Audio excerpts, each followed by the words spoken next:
네, 선지자 예레미야를 통해서 하나님께서 이스라엘 백성에게 회개를 촉구하시지만 그러나 회개하지 못하고 또 회개할 수도 없는 이스라엘 백성들은 결국 이제 멸망을 당하게 됩니다. 그래서 이 멸망을 당할 것에 대해서 하나님께서 확실하게 예레미야를 통해서 여러 가지 형태로 말씀을 통해서든 또 예레미야의 삶을 통해서든 예레미야의 행위를 통해서든 그것을 드러내시고 그러나 하나님께서 이제 오늘 본문 말씀에 하나님의 그런 어떤 은혜를 다시 부어주실 것을 말씀을 하고 있습니다. 그것이 이제 14절부터 15절에 나타나 있는데요. 하나님께서 이스라엘 백성을 애굽 땅에서 인도해 내신 것처럼 이제는 어디서 인도해 내시는가? 바벨론에서 인도해 내신다는 것입니다. 그리고 이제 하나님을 애굽에서 인도해 내신 하나님으로 고백하지 않고 오히려 더 큰 능력을 보이시며 이끌어내신 바벨론에서 이끌어내신 하나님으로 사람들이 이제 하나님을 달리 부르게 되는 그런 일이 일어날 것이다. 왜냐하면 이 바벨론에서의 인도가 애굽에서의 인도보다 훨씬 더 하나님의 능력을 드러내기 때문에 그렇다 이렇게 말씀을 하십니다. 그리고 이제 16절에서 18절에 이르기까지는 그럼에도 하나님께서는 이 하나님의 그 공의에 의해 이스라엘의 죄에 의해서 반드시 벌을 내리실 수밖에 없는 그 상황을 다시 한번 설명하시고 그리고 그 내용이 어떤 것들인지 그 죄가 어떤 것들인지 이런 것들을 말씀해 주십니다. 그러면서 19절에서 20절에는 이제 예레미야의 그 굉장히 위대한 또 기도가 나오고요. 그리고 21절에 우리 하나님께서 또 다시 한번 예레미야의 기도에 응답해 주시는 모습을 볼 수가 있습니다. 그래서 기도의 끝은 하나님의 응답으로 끝나야 하는 것입니다. 기도는 우리가 하나님께 뭔가를 아뢰고 거기서 끝나면 기도는 반쪽이에요. 하나님께서 우리에게 어떻게 하라는 또는 하나님이 어떠하시다는 것을 확인해 주심으로 끝나는 것이 최종적인 기도의 완성이다 라고 말씀을 드릴 수가 있겠습니다. 네, 오늘 본문에 우리 하나님은 어떤 하나님이신가를 드러내주고 계십니다. 첫 번째는요, 우리 하나님은 살아계신 하나님이십니다. 그래서 14절 말씀에 다시는 이스라엘 자손을 애굽 땅에서 인도하여 내신 여호와께서 살아계심을 두고 맹세하지 아니하고, 그래서 여기서 강조는 살아계신 하나님입니다. 살아계신 하나님을 이제 여호와께서 살아계심을 이렇게 표현이 되고 있는데요. 그 다음도 마찬가지입니다. 15절에 이스라엘 자손을 북방 땅과 그 쫓겨났던 모든 나라에서 인도하여 내신 여호와께서 살아계심을 두고 맹세하리라. 그래서 여호와의 살아계심이 가장 중요한 단어입니다. 하나님은 어떤 분이십니까? 하나님은 살아계신 하나님이십니다. 그래서 우리 18절에 보시면은 그 땅에 이제 이스라엘 백성들이 그 하나님의 형벌을 배나 받게 되는 이유가 그들이 미운 물건을 내 시체라고 되어 있죠. 시체. 그래서 우상은 시체로 표현이 되어 있습니다. 우상은 살아있는 게 아니에요. 우상은 전부 죽어 있는 겁니다. 그래서 그것은 실질적인 능력을 발휘하는 게 아닙니다. 하나님만 살아계신 거거든요. 그래서 하나님이 살아계시기 때문에 지금 오늘 본문에 보시면 하나님의 살아계심이 여러 형태로 나타납니다. 14절에 말씀, 살아있어야 말을 하죠. 살아계셔야 말씀을 하시잖아요. 그러니까 말씀이라는 것 자체가 하나님이 죽은 하나님이 아니고 살아계신 하나님이심을 말씀하고 계시는 것입니다. 그리고 또 보시면은 17절에 내 눈, 내 얼굴, 내 목전도 눈이고요. 그리고 또 하나님께서 어떤 표현이 21절에 보면은 내 손, 내 이름, 내 능력 이런 여러 표현들을 통해서 하나님이 살아계시다는 것을 말씀해 주고 계십니다. 살아있다는 게 뭘까요? 살아있는 거. 우리가 돌은 뭐 죽어 있다 이렇게 되지만 이제 돌에 살아있다라는 어떤 것들이 들어가려면은 처음에 뭔가 성장을 하지 않습니까? 생장을 한다든지 호흡을 한다든지 이런 것들이 이제 우리가 살아있다라는 게 되죠. 그 다음에 조금 더 고등하면요, 감각을 느끼고 활동을 하고 뛰어다니고 뭔가 그러지 않습니까? 그러니까 생장은 기본이고 거기에 이제 활동과 감각과 이런 것들을, 그 다음에 좀 더 고등한 인간은요, 그 모든 걸 하면서 또 뭘 합니까? 생각을 하고 더 고급한 그런 어떤 그 살아있는 활동들을 하게 되죠. 그거보다 더 고급한 하나님은요, 그 모든 것을 다 가지고 계시면서, 그러면서 하나님의 그 전능하심과 무한하신 그 인간과 완벽하게 이 구별되는 그 따라올 수 없는 그 어떤 모든 것을 가지고 계신 분으로 이해할 수가 있습니다. 그래서 하나님이 인간이 가지고 있는 모든 활동의 모든 것을 다 이미 그거는 다 갖고 기본으로 느끼시는 거예요. 다 알고 있는 것들입니다. 우리가 우리보다 하등한 것들에 가지고 있는 것들을 이미 다 우리가 소유하고 있는 것처럼 하나님은 우리 인간이 하고 있는, 그러니까 인간들이, 사람들이 이 하나님을 잘 이해를 못하는 겁니다. 하나님은 무슨 자판기를 누르면은 뭐 이렇게 뭐가 나오는 그런 기계적인 하나님으로 이렇게 생각을 하는데, 하나님은 그래서 살아계시다는 말에 가장 중요한 거는 하나님이 인격을 가지고 계시다는 겁니다. 그러니까 엄밀하게는 신격이죠. 우리보다 훨씬 뛰어나시니까. 그런데 우리에게 하나님의 형상을 부여해 주시고 우리와 이렇게 교제하실 수 있고 우리의 말을 들으실 수 있고 우리에게 말을 하실 수 있고, 이 모든 것들이 하나님이 다 하실 수 있는 것들입니다. 그래서 우리가 기도할 수 있는 것은 하나님이 살아계시기 때문에 기도할 수 있고, 하나님이 살아계시면서 우리와 교제할 수 있기 때문에 기도할 수 있는 겁니다. 그래서 우리가 기도와 이 모든 것들을 하나님을 만난다고 하지 않습니까? 하나님을 만나기 위해서. 그래서 하나님은 만날 수 있는 분이세요. 그래서 하나님을 만나기 위해서 오늘 이 아침에도 우리가 나와 있죠. 그래서 신앙 고백, 베드로의 신앙 고백이 뭡니까? 베드로가 주는 그리스도시요 살아계신 하나님의 아들이시니이다.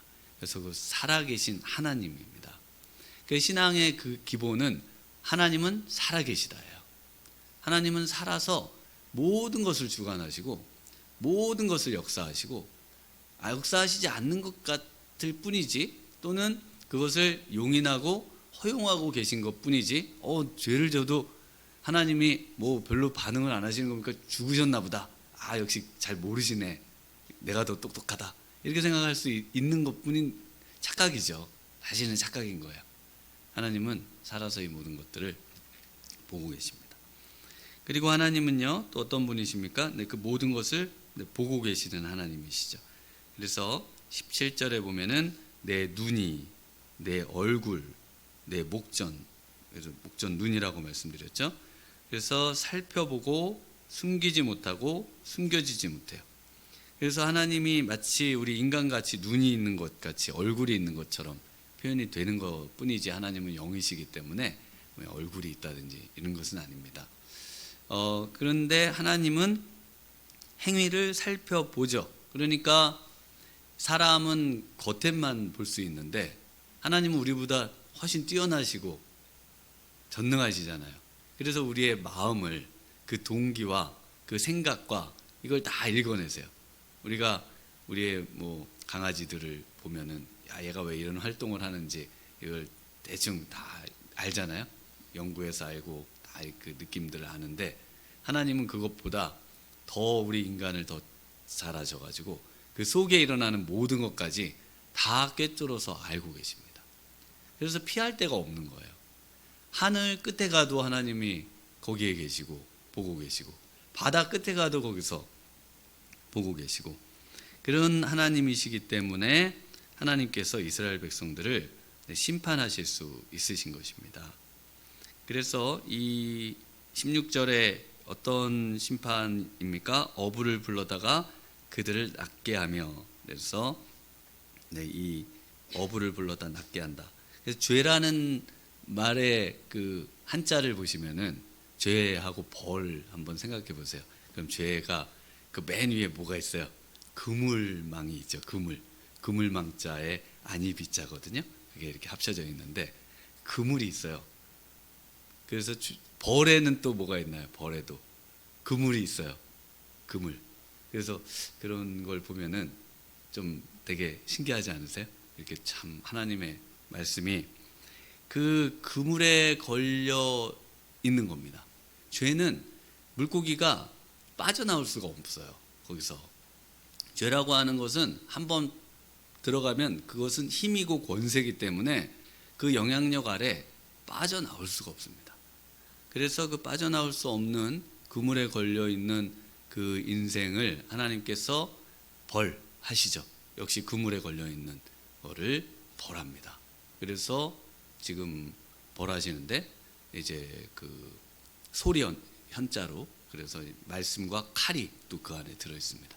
그래서 말씀과 칼로 하나님이 이스라엘 백성들을 정확하게 또 심판을 하세요. 그래서 이 말씀 때문에 이 성경에 사람 낚는 어부가 되게 하리라는 구절을 성경은 성경으로 풀어야 된다 그러셔가지고, 여기 보면은 요 구절 외에는 다른 이렇게 그 어부가 낚는 표현이 없어요. 그래서 그 사람 낚는 어부는 심판을 하는 거다 이렇게 이제 또 주장을 하시는 분들도 있으신데, 꼭 그런 건 아닙니다. 거기서는 또 어부인 제자들을 통해서 물고기를 길어내듯이 그 바다에서 이제 사람들을 건져내시는 그런 이제 비유로 또 사용이 하시는 것이죠. 구원해내시는, 그런 불러내시는. 그래서 이스라엘 백성들을 지금 하나님께서 철저하게 심판하실 수 있는 이유, 근거. 하나님은 우리보다 훨씬 위대하시고, 그리고 모든 것을 이렇게 보고 계시는 그런 분이시기 때문에 심판하실 수 있다. 모든 걸 아신다는 겁니다. 그래서 우리 하나님 앞에서 우리가 모든 것을 정말 숨길 수 없다는 것을 기억하면서 사는 것, 이것이 지혜죠. 그래서 이것을 가리켜서 하나님을 경외함이라고 하는 겁니다. 하나님이 보고 계신데 내가 이렇게 살면 될까? 이것을 늘 의식하면서 사는 것. 반대는 뭘까요? 뭐 하나님이 보기는 뭘 봐? 하나님은 모르실 거야 라고 생각하면서 하는 거는 이제 어리석은 겁니다. 무지한 거고 교만한 거고, 하나님은 다 보고 계신다. 다 알고 계신다. 내가 생각하는 생각조차 알고 계신다. 내 생각에 이 겉으로는 착한 척하면서 속으로는 이렇게 시기하고 미워하는 거 하나님이 아실까? 아셔요? 모르셔요? 아신다. 내가 아신다 그런 거를 생각하면서 제가 또 하나님 앞에 이렇게 깨끗하지 못한 마음을 갖고 있습니다. 그러면서 우리가 회개를 해야 되는데, 이스라엘 백성들은 그 하나님을 다 잃어버렸습니다. 왜냐하면 하나님을 살아계시지도 않고 보고 계시지도 않다고 생각을 하는 거예요. 그래서 하나님 앞에 이제 죄의 삶에서 헤어나올 수가 없는 것입니다. 그런데 하나님은 어떤 분이십니까? 하나님은 완벽하게 주권을 갖고 계시고 주도권을 갖고 계신 분이세요. 이스라엘 백성들이 북방 땅으로 이제 바벨론으로 끌려가고 세계 곳곳으로 흩어지는 그런 일을 겪게 됩니다. 포로로 잡혀가는 일을 겪게 되고 죽고요. 그런데 하나님께서 다시 이스라엘 백성들을 땅으로 돌아오게 하겠다는 거예요. 어떻게 할 수 있죠? 누가 할 수 있습니까? 할 수 있는 분은 하나님 외에는 없어요. 하나님 한 분만이 이 일을 하실 수 있습니다. 그래서 이 일을 보면은 철저하게 하나님의 일인 것을 알 수 있도록 하겠다. 이것이 하나님의 이스라엘 백성들을 향한 또 계획인 겁니다. 그러면 이스라엘 백성들이 뭘 잘해가지고 돌아오게 됩니까? 아니면은 하나님의 일방적인 약속일까요? 하나님의 일방적인 약속이에요. 돌아올 뭘 거기서 뭐 회개를 이제 잘해가지고 그 회개가 근거가 돼서 돌아오나 뭐 여러 가지 생각을 또 하실 수 있으실 텐데, 건져내시는 이유는 전부 하나님의 일방적인 약속입니다. 그래서 죄를 짓고 그 다음에 우리가 빌면은 하나님이 우리가 빈 거를 보고 야 너 빌었네, 그래 그거를 보고 내가 너를 건져줄게, 이렇게 생각을 하실 수도 있죠. 그런데 성경의 일관된 주장은 우리는 헤어나올 수도 없고 우리는 그냥 거기서 그냥 끝장인 거예요 원래. 그런데 하나님의 은혜와 자비가 넘치시는 분이시기 때문에 그 은혜와 자비 때문에 우리는 돌아오는 거고, 그 은혜와 자비를 말씀 속에서 발견하고 그걸 붙들고 기도하는 겁니다. 그거 외에는 아무 답이 없어요. 그래서 그 하나님이 일방적인 분이시고, 그럼 하나님이 왜 그렇게 하시는가? 우리 21절을 한번 읽어보겠습니다. 21절 시작.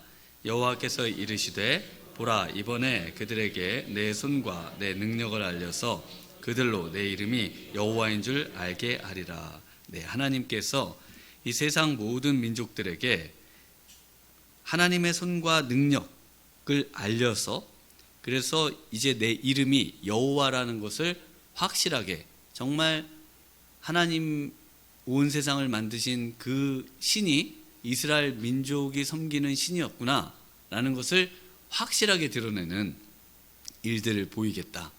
그 내용이 하나님이 이 일 때문에 지금 이스라엘 백성들을 돌아오게 하는 일을 하시겠다, 이렇게 말씀을 하십니다. 근데 이거를 누가 알고 있어요? 예레미야가 알고 있습니다. 그래서 예레미야가 기도를 하는데 정말 엄청난 기도거든요. 이스라엘 민족의 선지자로 파송된 예레미야가 유대인이죠. 그런데 그 유대인인 예레미야가 어떻게 기도하는가 보면요, 세계 열방을 품고 기도하고 있어요. 기도가 좀 달라요. 뭐 우리 민족을 건져주시고 뭐 이런 기도가 아니고요, 열방을 품는 선지자를 한번 보세요. 우리 19절 보시면요, 여호와 나의 힘, 나의 요새, 환난 날의 피난처시오. 뭐 죄 가운데 죽는데 조금도 그 어떤 두려움이 없죠. 그러면서 민족들이 땅끝에서 죽게 이르러 말하기를 우리 조상들의 계승한 바는 허망하고 거짓되고 무익한 것뿐이라. 그래서 여기 우리 조상들은 이스라엘 백성들의 조상, 아브라함이라든지 이런 조상이 아니고 이방 사람들의 조상이에요. 그러니까 이방 사람들이 자기들이 섬기던 신들, 조상들이 섬기던 신들을 섬기지 않습니까? 우리가 조상을 섬기고 조상신을 섬기는데, 근데 이 사람들이, 이스라엘 백성들이 땅끝으로 흩어지게 되는 이 상황에서, 그리고 그곳에서 다시 돌아오게 되는 이 모든 과정, 전체의 이 모든 과정을 이스라엘 백성들의 모습을 보고 세상이, 열방이 바로 하나님을 인정하게 되고 하나님께 돌아오게 되는 일이 일어나게 된다는 겁니다. 그래서 하나님이 이스라엘 백성을 왜 세상에 흩으시는 결정을 하셨는가? 왜냐하면은 바로 열방을 주의 품으로 돌아오게 하는 것이 하나님의 원래 계획이에요. 원래 하나님은 온 세상에 하나님을 드러내시고 또 예수 그리스도를 통해서 이제 세상이 주께로 돌아오게 하는 것을 목표로, 목적으로 딱 마음에 품고 계신 하나님의 원대한 뜻입니다. 그래서 그것을 예레미야는 알고 있어요. 그렇기 때문에 지금 이러한 기도를 할 수가 있는 것입니다. 그래서 온 땅의 땅끝의 민족이 주께로 돌아오는 이 하나님의 계획을 하나님께서 이스라엘 민족을 들어서 세상에 흩으시고 벌하시고, 잘못하면 하나님의 백성도 벌받고, 또 하나님은 살아계시고 하나님은 보고 계시고, 또 그 가운데 헤어나올 수 없는 인생을 하나님의 은혜로만 건짐을 받게 되는 이 놀라운 구원의 역사를 하나님께서 이루가고 계시다는 것을 세상이 고백하게 되고 주께로 돌아오게 된다. 이것을 기도하고 있습니다. 오늘 우리의 기도가 정말 우리 하나님의 뜻을 구하는 기도, 하나님의 나라를 구하는 기도, 정말 하나님의 기뻐하심을 구하는 기도, 네, 이것으로 충만하여 우리 하나님과 깊이 교제하시는 그런 복된 아침 되시기를 주님의 이름으로 축원합니다. 기도하시겠습니다. 하나님 아버지 감사합니다. 오늘 이 아침에 또 하나님께서 우리에게 귀한 말씀을 주셨습니다.